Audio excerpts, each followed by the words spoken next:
والصلاة والسلام على أشرف الأنبياء والمرسلين وعلى آله وصحبه أجمعين. أما بعد. Ikhwan fillah, saudara-saudariku yang dimuliakan oleh Allah Subhanahu wa taala, kita lanjutkan studi Islam pelajaran kita. Pada kali ini melanjutkan materi yang sebelumnya terkait dengan uslub memberikan nasihat.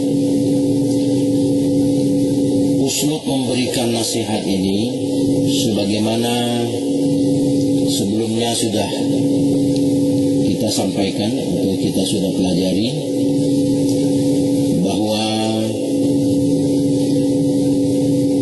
pertama itu pentingnya menggunakan kata-kata yang baik, ya, tidak boleh menggunakan kata-kata yang kasar, ya. Harus berlemah lembut sebagaimana Allah perintahkan dalam surat Taha ayat 44, ya, ketika Allah memerintahkan Nabi Musa dan Nabi Harun berdakwah kepada Fir'aun dengan lemah lembut. Mudah-mudahan ia akan ingat dan takut kepada Allah. Kemudian uslub yang berikutnya adalah hendaklah menasihati dengan cara yang benar sesuai, ya, syariat Islam, yakni meluruskan niat dalam memberi nasihat itu bukan untuk menjatuhkan orang yang kita nasihati atau bukan untuk membuat hina orang yang kita nasihati, bukan. Semata-mata karena Allah Subhanahu wa taala, ya, lillahi taala. Kita menasihati itu kalau bersifat pribadi seseorang, ya, usahakanlah jangan menasihati di depan umum, ya. Nasihatilah hanya empat mata secara rahasia sehingga aib dia tidak tersebar, ya, atau hal yang membuat dia malu tidak diketahui oleh orang lain. Itu diantara uslub, ya, menyampaikan nasihat. Kemudian si pemberi nasihat juga harus memperhatikan dirinya lebih dulu, ya. Sebelum menasihati orang, ya, diri kita sendiri harus memperhatikan dulu apakah kita sudah sesuai dengan yang akan kita nasihatkan itu. Kita menasihati orang untuk sholat, kita sendiri lalai dalam sholat. Kita menasihati orang mengenai membaca Al-Quran, ya, kita sendiri melalaikan baca Al-Quran. Dan tidak boleh nasihat itu berdasarkan desas-desus, berdasarkan pola fulan, kata si fulan, ya. Harus berdasarkan keterangan atau informasi yang valid, yang sahih, yang betul, ya. Kebenarannya dapat dipertanggungjawabkan. Jadi ada persaksian. Jangan karena gosip-gosip, ya. Misalnya si fulanah dituduh berselingkuh dengan si fulan, kemudian masuk dalam pemberitaan, ya, lalu datang kita ingin menasihati si fulanah, padahal si fulanah ini difitnah, ya, difitnah oleh orang yang tidak suka kepadanya. Kita tanpa cross check, tanpa tabayun, ya, kita langsung menasihati, ya, itu juga salah. Hendaklah yang menasihati itu harus cross check lebih dulu apakah itu betul atau tidak, ya, ke orang bersangkutan. Jangan berdasarkan desas-desus, informasi yang hoak, yang tidak valid. Kemudian yang berikutnya adalah jangan suudzon. Kita dalam menasihati itu atau dalam berdakwah tidak boleh didasari dengan suudzon, ya, buruk sangka, tidak boleh. Jauhilah kalian dari kebanyakan persangkaan. Sesungguhnya sebagian persangkaan itu adalah kadzab, ya, dusta. Maka kita tidak boleh menyandarkan nasihat kita berdasarkan persangkaan, ya. Persangkaan kita memiliki zon, atau persangkaan suudzon, ya, bersangka buruk kepada saudara kita, kepada satu kelompok, satu kaum, ya. Lalu kita menyampaikan nasihat yang tidak tepat, ya. Kaum itu tidak melakukan seperti itu, ya. bersangka buruk, itu tidak boleh. Bahkan Rasulullah SAW dalam sebuah hadis, ya, di kitab Syu'abul Iman nomor 10.437 Imam Al-Baihaqi, ya, meriwayatkan bahwa seorang mukmin itu selalu mencari uzur, ya, alasan-alasan yang baik terhadap saudaranya. Adapun orang munafik atau orang yang di hatinya ada penyakit nifaknya, kefasikan, dia selalu, ya, mencari-cari kesalahan saudaranya. Nah, itu orang yang biasa mencari-cari kesalahan saudaranya, sesama muslim, ya, mencari-cari kesalahan orang lain, itu tanda ada penyakit pada diri orang tersebut, ya, yaitu penyakit apa? Nifak tadi, fasik, ya. Orang munafik itu senang dia kalau mempermalukan orang lain, ya. Dia senang sekali, puas hatinya apabila orang lain itu dipermalukan, ya, dihinakan, ya. Nauzubillah min zalik. Adapun orang mukmin itu tidak berbuat demikian. Dia akan mencari uzur, ya, alasan-alasan yang baik untuk saudaranya. Jadi beda itu, ya. Hadis ini diriwayatkan Imam Al-Baihaqi, ya. Dan Rasulullah yang menerangkan bahwa kita itu tidak boleh mencari-cari kesalahan saudara kita sesama muslim, ya. Kita cari-cari kesalahan si fulan, kesalahan ustaz fulan, karena kita tidak suka dengan organisasinya atau apapun, ya. Padahal kita sesama muslim, tidak boleh kita lakukan seperti itu. Mencari-cari kesalahan supaya untuk mempermalukan, untuk menjatuhkan, untuk membuat manusia menjauh dari dia, ya, itu tidak baik, tidak boleh. Kemudian hendaklah, ya, tidak memaksakan nasihat untuk diterima. Nah, itu satu akhlak yang perlu ditanamkan kepada diri seorang penasehat, ya. Jangan memaksakan agar nasihat kita diterima. Kita menyampaikan nasihat karena kita ikhlas lillahi ta'ala. Artinya kita juga lapang dada ketika nasihat itu tidak diterima, ya. Imam Ibn Hazm, Imam Hazm, ya, Al-Andalusi rahimahullah pernah mengatakan, jangan engkau menasihati orang dengan mensyaratkan agar nasihatmu diterima dari orang tersebut, ya, orang yang engkau nasihati. Jika engkau melakukan perbuatan berlebihan yang demikian, itu memaksakan supaya nasihat kita diterima, maka engkau adalah orang yang melakukan kezaliman, ya, orang yang zalim, bukan orang yang menasihati. Engkau juga orang yang menuntut ketaatan bagaikan seorang raja, bukan orang yang ingin menunaikan amanah kebenaran dan persaudaraan. Yang demikian juga bukanlah perlakuan orang berakal dan bukan perilaku kedermawanan, namun bagaikan perlakuan penguasa kepada rakyatnya atau majikan kepada budaknya. Ya, perkataan Imam Ibn Hazm ini termuat di Al-Khalaq wa Syiar fi Mudawatin Nufus, ya, halaman 45. Maka nasihat jika diterima itu yang diharapkan. Jika tidak diterima harus legowo, lapang dada, ya, tidak mengapa, la ba'sa bihi, ya. Karena kita memang tidak ada target menasihati orang harus terima nasihat kita. Tidak boleh begitu. Sebagaimana Imam Malik rahimahullah, ya, gurunya Imam Syafi'i, Imam Malik bin Anas rahimahullah, menyampaikan, ya, bahwa Al-Haytham bin Jamil mengatakan, saya pernah berkata kepada Imam Malik bin Anas, seseorang yang alim berilmu terhadap sunnah Nabi, apakah boleh ia berdebat tentang as-sunnah?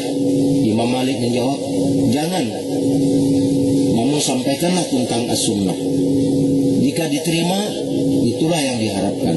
Jika tidak diterima, ya sudah, diamkan saja, kata Imam Malik, ya. Ini perkataan Imam Malik ini ada dimuat di kitab Jami' Bayanil Ilmi wa Fadlihi, ya, jilid 2 halaman 94. Memberi nasihat adalah sebuah amalan soleh. Karena dia amalan soleh, maka dia diganjar bukan dari hasil orang mengikuti atau tidak. Yang penting dia sudah menyampaikan nasihat. Adapun orang yang dinasihati itu mengikuti atau tidak mengikuti nasihat itu, si pemberi nasihat atau yang menyampaikan nasihat sudah mendapat pahala di sisi Allah Subhanahu wa taala.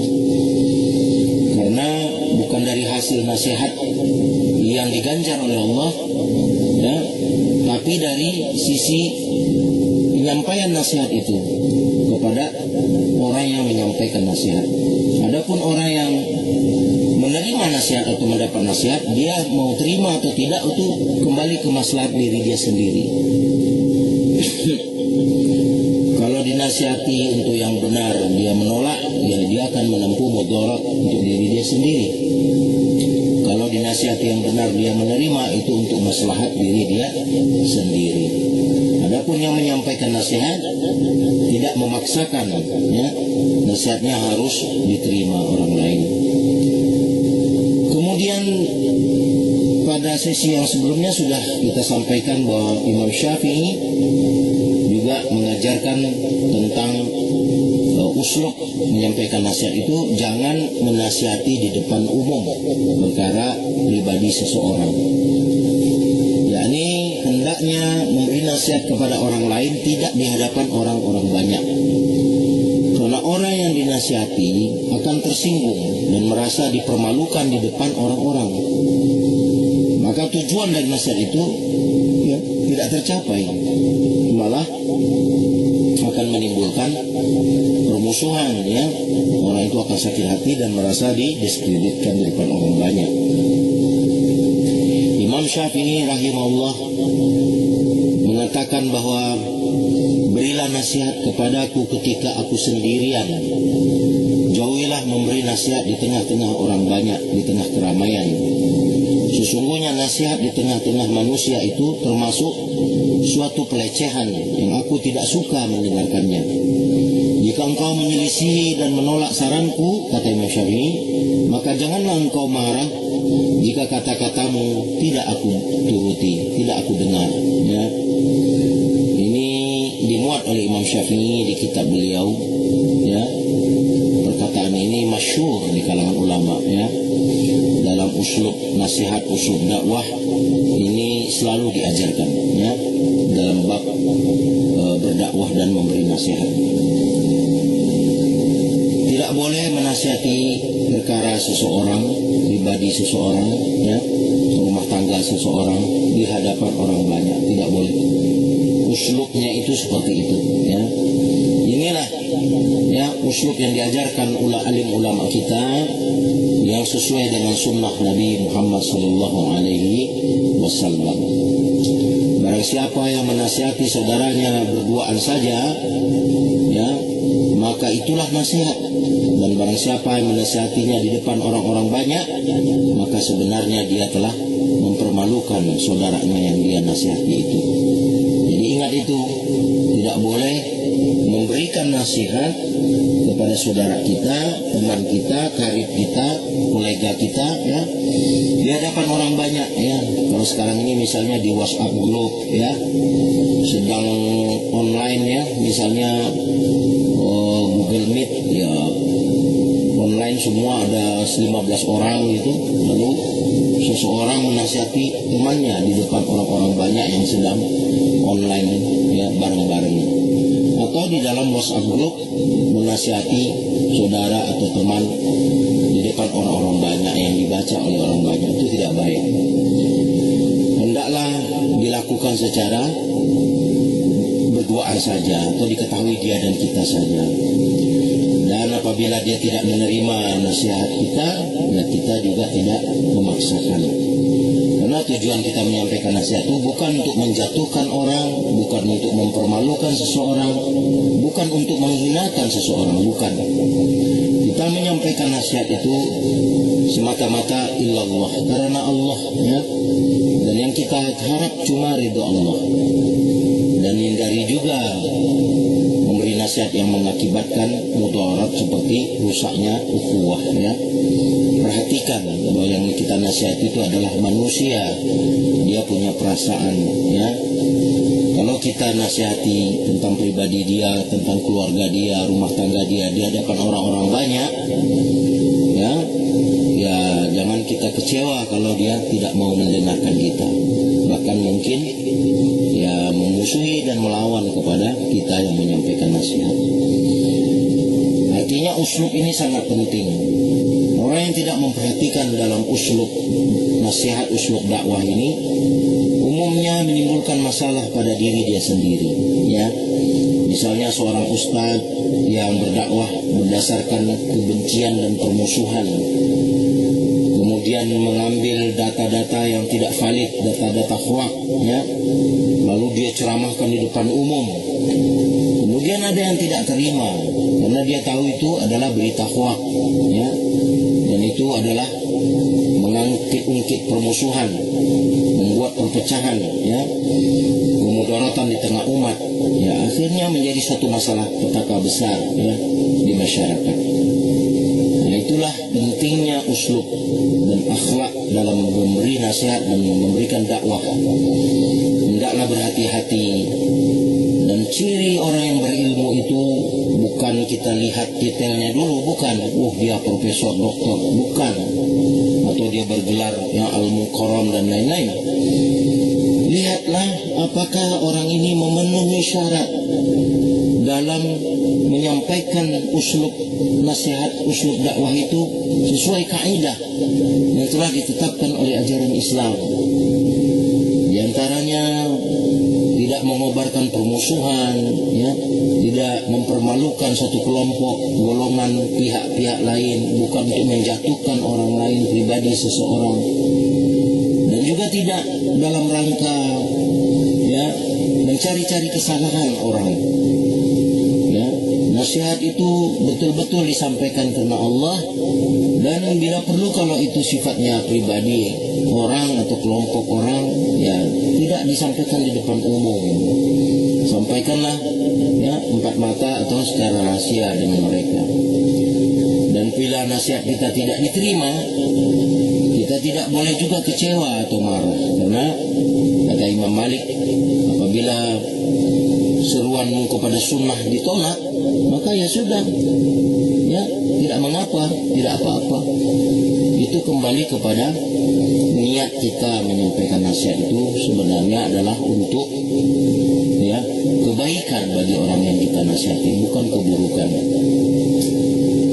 Kemudian yang berikutnya adalah jangan melakukan takhrisi. Artinya takhrisi ini memancing pertengkaran antara orang-orang yang satu dengan yang lain, ya.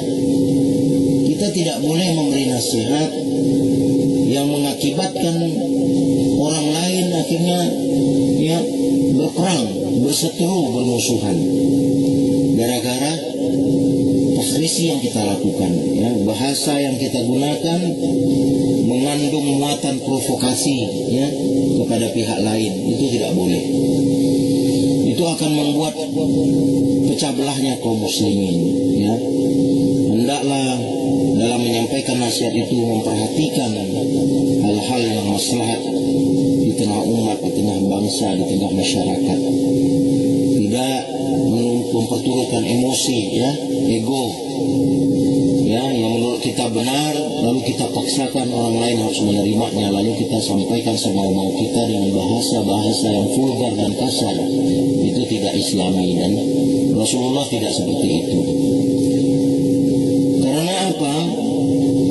Rasulullah SAW pernah menyampaikan, ini hadisnya saya diriwayatkan Imam Muslim, bahwa setan itu telah berputus asa ya untuk membuat orang-orang yang sholat menyembah setan ya, menyembah iblis di Jazirah Arab. Udah putus asa setan itu, nggak bisa lagi mengajak manusia untuk menyembah dirinya atau menyembah yang lain.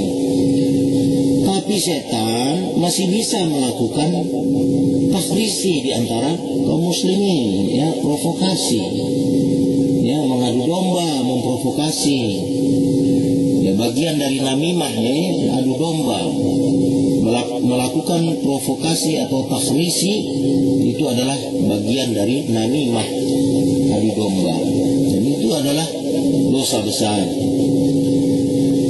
Kata Imam Ibn Katsir, namimah itu ada dua macam ya, terkadang berupa provokasi atau takhrisi antara orang-orang yang mencerai-beraikan hati kaum muslimin, maka hukumnya haram secara kesepakatan alim ulama kaum muslimin.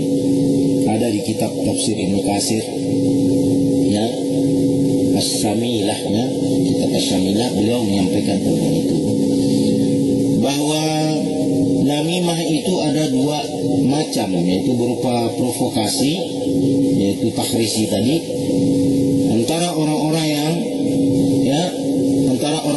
ada kaum muslimin dan mencerai-beraikan hati kaum muslimin. Dan namimah adu domba. Keduanya itu hukumnya haram secara kesepakatan ulama kaum muslimin. Tidak boleh kita memprovokasi ya, menghasut, memprovokasi, mengadu domba ya, satu pihak dengan pihak lain yang tadinya mereka baik-baik saja, gara-gara ucapan kita orang akhirnya saling bermusuhan. Itu tidak dibolehkan. Demikian dulu yang dapat saya sampaikan, nanti kita lanjutkan pada sesi yang berikutnya. Semoga bermanfaat, yang benar dari Allah Subhanahu wa taala, yang salah dari diri saya sendiri dan godaan syaitan yang terkutuk. Subhanaka la ilaha illa anta, astaghfiruka wa atubu ilaik. Assalamualaikum warahmatullahi wabarakatuh.